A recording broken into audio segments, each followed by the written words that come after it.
What's the difference between having a resume and having a tailored resume? I know it's morning, but y'all gotta help me out. Come on now. A resume, it could be just like a blank cover, tailored, just specific to that job.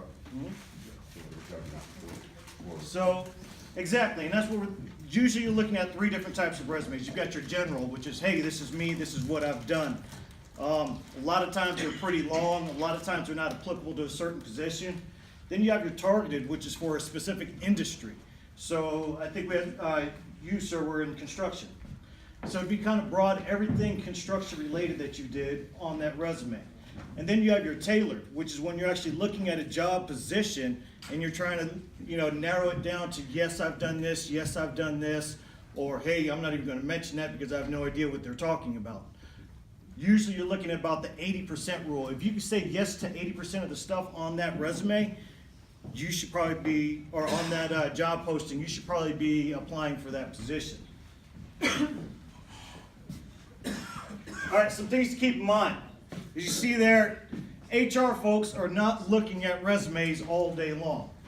Well, they are, but they're just not looking at one resume all day long. You see there on average it's about 7 to 30 seconds.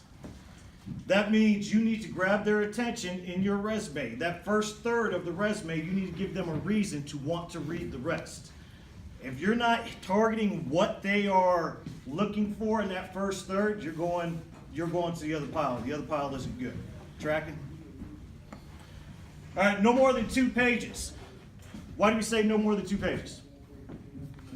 They won't read it anyway. Yeah, come on now.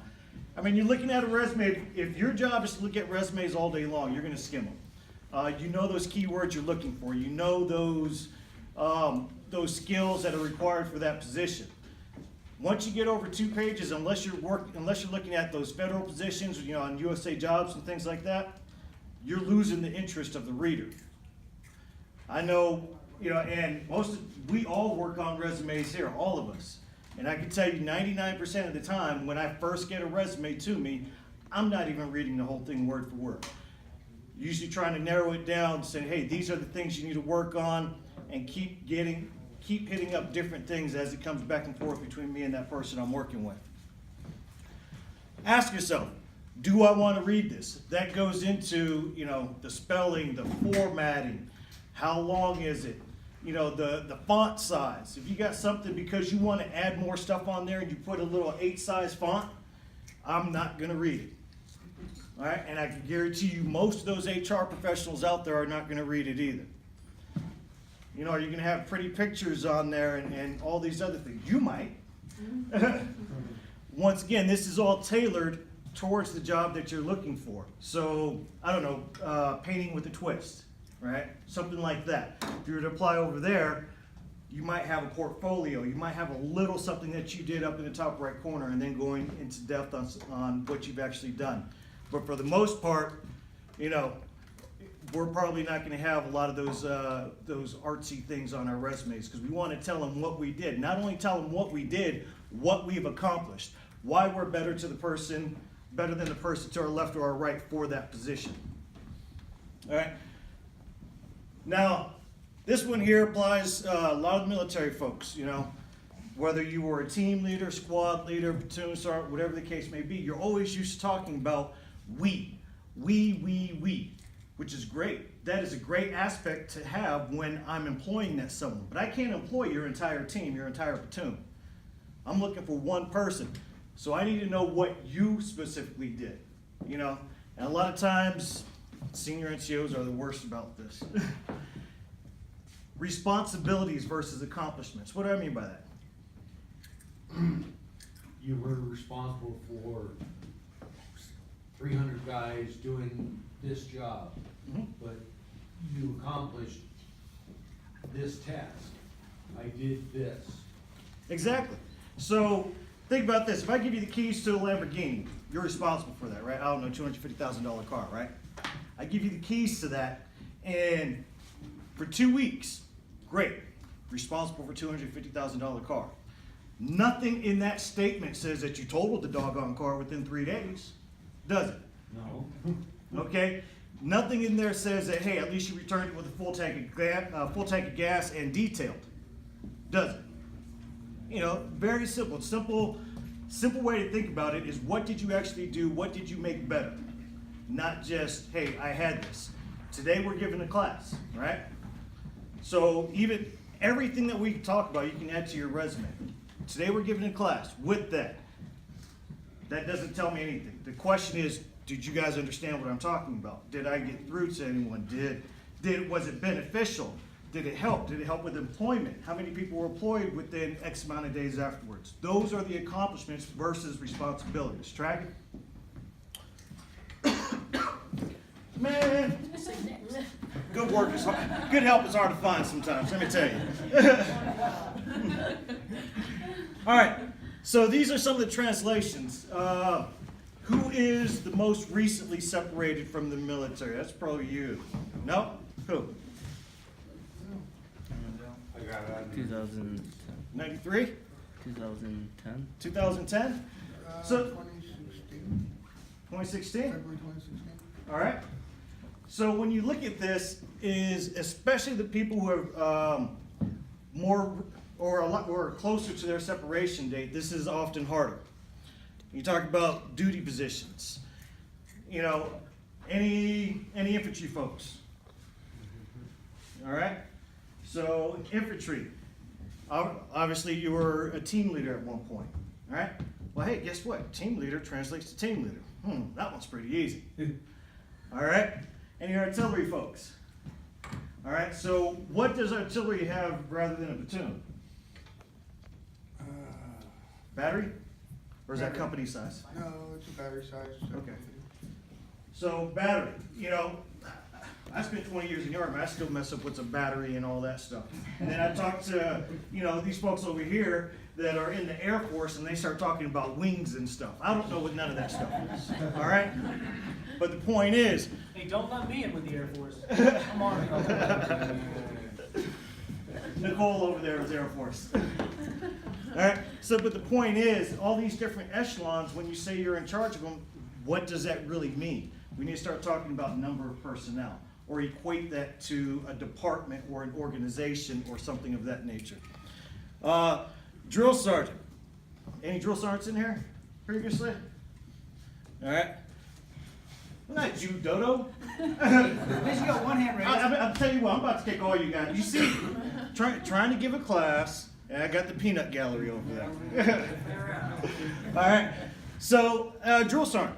So drill sergeant is training specific tasks and skills, right?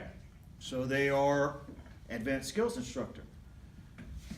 All right, so advanced skills instructor, does that make, because everyone talks about a drill sergeant, you know, they always see Full Metal Jacket.